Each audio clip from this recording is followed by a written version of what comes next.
everybody. My name is Hamidou Kamara. I am 34 years old. I'm from Senegal, West Africa. I was born in Thiès. Thiès is 70 from the capital city, Dakar. And here we are in 2025 ending. And I am working in Turkey at Tarsus American College. Through my life, I've always tried to find my way, and I've always been driven by the fire burning inside me. It was my purpose, my goal, things I wanted to happen. The thing I assigned myself, the thing I thought that I should have been or could have been. I've always worked hard to follow that path, that dream. Purpose for me was everything. I remember when I was a child in Thiès, Dakar, I had the opportunity to work with a homeless person. I'm saying work because I learned so much, got so much rewards, and I got paid by that homeless person. His name was Kase. He was laying down the building, under the building, and every morning I was going to buy bread. I was the youngest of the family. I would go there, he was sick, I would feed him and then move back home. I was always late while buying bread, and my family, they were always angry. And I always thought that it was important, it was my duty to feed him. And every morning he would, by the way, he was very angry and nobody dare approach him because he was very mad and he would swear a lot. So I would go under the building and feed Kase. He was one of the people I worked with the first time in my life. The reason why I'm saying I worked with him again, I got so many rewards afterward. I understood it because it gave me a purpose actually, me being a child, being less than 10 years old and feeding a homeless. That was really my purpose. So I understood at that very early age that I had a purpose and I had a goal in this life. It's to feed homeless people. Then I went on and I had also encountered some other people in my life which made me believe that I have a purpose. So this purpose came again from another story. I went to Denmark in 2015. After landing, I realized that I lost my money and my phone in Germany. And I met a person, his name was Nico.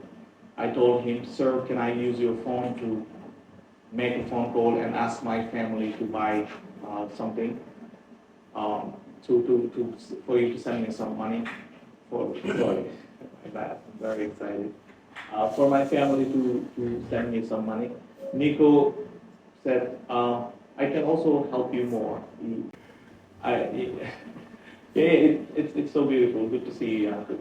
So I told Nico I needed help, and Nico helped me. He took me to the internet cafe. I emailed my family. I told them my story. They sent me money. Nico waited for me to get the money. He took me to Copenhagen for a short tour. He took me to FedEx, Forex, I think, to grab the money again. And he actually showed me that just like I've been there for the homeless person, Nico was there for me. Without expecting anything in return, he actually made me believe again that, wow, you really have a purpose. So he was an example of me being another person. And then again in life, I moved on with a lot. I've encountered a lot of people. And these people always taught me through my journey that I had a purpose. Now, the reason why I started with these stories, it's because I wanted to tell you how it shaped me and how it shaped my life. Starting from Senegal, I decided that I wanted to study abroad. I wanted to be somewhere else because I believed at an early age that I wanted to be with people, with different people. I wanted to be in a world where people could connect and communicate. And I understood, again, this thanks to a story. I would, after feeding Mr. Kase, every time walk back home, but I would either go back downstairs to sit next to the Chinese store. They were having this Photoshop, photo store, selling cameras and stuff. And they were the first Chinese people I've seen in my life. I was 9 years old, and I would go and sit with him all the time. I didn't know his language, he didn't know my language. We just sat down and started, saying nothing to each other. It would have hours and hours of nonsense conversation with that Chinese person. This again taught me that I really wanted, to be in the world that was very different. Teachings actually are my purpose. These are the reason why I strive, I work hard. These are the reason why I'm standing here right now. Now, the power of purpose is unbelievably strong, and that made me actually do things that I didn't have to do in life, wait for certain time, or be at some places that I didn't want to be, or wait for things that I shouldn't have waited for. Now, in 2010, I decided to country. First, I left home to. After 2 years, I said, no, this is not what I'm looking for. I came to a country where I didn't know the language. I didn't have a scholarship. Didn't also anything. Istanbul, Biskrem maybe was the thing that I understood and knew this country. It was unbelievably far for me. It was unbelievably different for me. But through that power of purpose, I followed my way and I came to Turkey. So I landed in Adana. Of course, I landed in Istanbul, took the bus for 13 hours, just like so many of you. Came to Adana. I couldn't speak the language. It was 2012. I'm talking about 13 years. 13 years ago, I don't know if you imagined this city, but 13 years ago, we were the first African students to ever be at Çukurova University. We were the first cohort of university students coming to this country in this very city and very university. Now, 13 years ago, people here would know about us, about our culture, but from only footballers or documentaries. All right. So imagine landing in. I'm not saying it's hostile, but the hostilities and the hurdles were definitely there. The bureaucracy was different because no one knew this. Blank in the legal procedures, there was so many difficulties and so many blockages when it comes to having procedures for us. And we have to go through these things. Trial period was on us, unfortunately. But through the power of purpose, I stayed. Whereas my 99% of my friends went to Cyprus, France, or some other places. But I stayed because I had a purpose. Now, the first thing that you have in you that drives you, there's an energy called vocation, it could be called calling. It's driving you, but sometimes you don't know if really this is what you have, or you cannot materialize it and you cannot show it into a picture or materialize it. For me, it was something unknown, but I knew I wanted to do something. I knew there was fire burning inside, and I had to find ways of making this thing happen. I started with something very beautiful called education.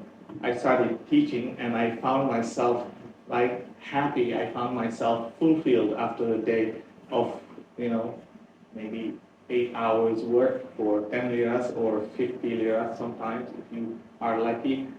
And I found myself wow, this is something I really like to do. Now, once you have a purpose and you are unfortunately unlucky to be somebody obsessed or somebody who is a perfectionist, you want to take things to the next level. That's when I said, who are the best educate in this world? And I said, all right, this is Scandinavia. I have to go to Denmark to take a program. But I knew at a very early stage that I didn't want to be a teacher, like they put it in the classical way, like you enter you are the boss and people are just doing what you want and you just come 1 hour, tell the lesson like I do right now, have a monologue and leave. I knew I didn't want that. I also knew that I didn't want to work with one specific age group.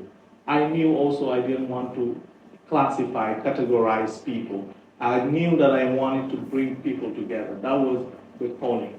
Bringing Kase, the homeless person, the Chinese person, and Nico together. This was what I wanted to do. And I went to Denmark to study social education. After my education from there, I came back to Turkey and I said, I want to do something.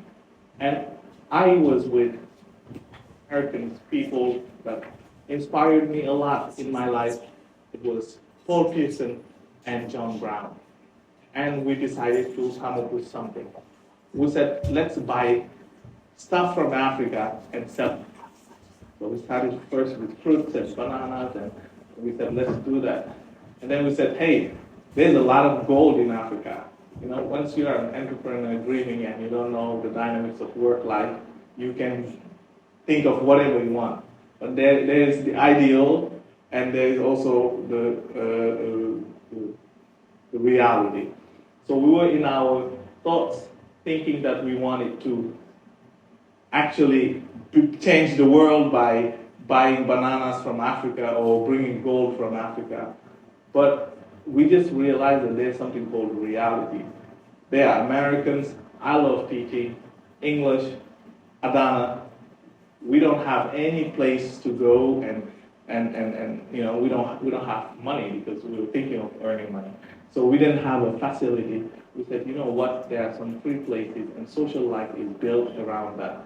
Again, purpose made us think and come up with strategies of finding where to teach actually.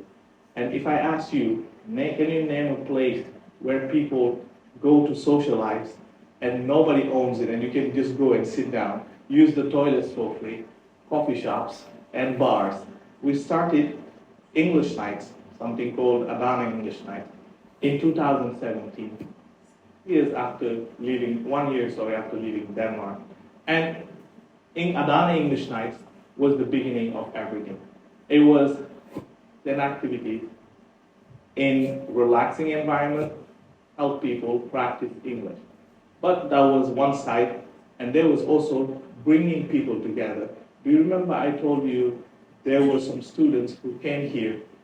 Most of them left because most of the things were tried on them. There were new generations of foreigners that were coming here.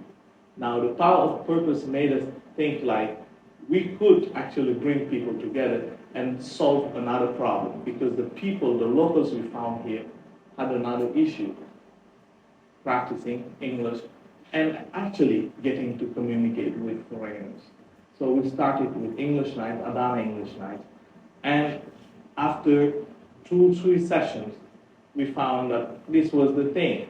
Now, of course, once you are driven with another power, you have hard times. When you are driven with the power of volunteering, you have the, let's say, mountains or the unfortunate thing of being always there serving people without getting money, because our purpose was not earning money there. Our purpose was actually to change the world. Remember bringing the homeless person and the photographer and the kid in Scandinavia. This was the purpose. So we started this voluntarily, and 8 years so far we are still working on this. Now, how did we transform and change education or the perspective here? We actually brought a different idea when it comes to English teaching in Adana. And people who were actually learning English or being beginners, of course, learning the language and going to the language courses, understood that like, oh, there is this way of learning also that is not like the traditional way, but that works at a certain extent. And after that, we started with children. We started with Yanke. Yeah? Yanke, can you raise your hand? Yanke was one of my students. He was a baby. He couldn't even speak Turkish.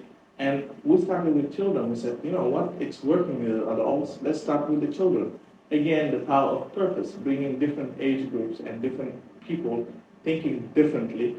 And then we started saying, oh, this is working with children, it's working with socially connected people like university students. How about professionals who are working every day like Mr. Hijabi? And that's what we did. We came up with the idea of professional English classes. And so far, since 2017, we have trained 14 professional groups. You name the companies. So far, we have had, since from just like the pandemic, June 2020 until July, September, I named the whole month, until January 2025, we have trained and connected with 16,752 people. And the numbers are just gradually increasing and increasing. Now, the power of purpose also taught me that while coming in a country where people really stand what you are striving for or what you dream of, it is important for you, the guidelines and the rules and the dynamics of the societal lifestyle. We came up with something even higher, a language practice center. And at this very stage, I pitched many times this idea to the people of Technocamp who were organizing startup weekends. At this very stage, we decided we wanted to have different ways of teaching. 6 years ago, it was something very different. But right now in Adana, believe me, there are more than 5 speaking clubs. There are more than maybe 5 coffee shops teaching English, and there are now kindergartens teaching English. Now, I'm not saying we did this, but there is definitely the idea of us transforming education and the way people see education here. Now, when I say education, I don't mean learning a language. That's our slogan, and that's what we stand for. It is teaching beyond words. Remember, the purpose was not actually to just teach words. The purpose was to bring together with the child in Scandinavia for them to be able to sit down together. And so far, we've touched so many lives. And I was just telling you this because I believe that throughout my story, it was just one small parenthesis, one small part that made me think like, oh, you were here because since you were a child. You are doing these things because you dreamt about this and you tried when you were 9 years old. Now, the goal is, once you are a university student shaped by life already, the goal is very, hard to reach. I had to go back to my 9-year-old. I invite you to go back to your childhood before you went to school, before you have been, shaped by schools, society, and everything. Go back, find your purpose. Go back, find the reason why you are sitting here. Good. Each one of us is sitting here on a Sunday morning for a purpose. Go find it, and believe me, things are going to be better in your life. You wake up happier, you wake up with a purpose, you work harder. People ask me, Mac, do you have a Saturday or Sunday? I work every single day at every single moment. You know why? Because I have a purpose. Is it good? No. But I have a purpose and it's driving me. And believe me, once you find that fire burning inside, it doesn't have to be, by the way, being an engineer or creating something big or changing the world. It could be a 9-to-5 job. It could be a part-time job. It could be a hobby. But find the reason why you are here, and your life is going to change very exponentially. Thank you for listening to me. Thank you for coming. And find your purpose. Thank you.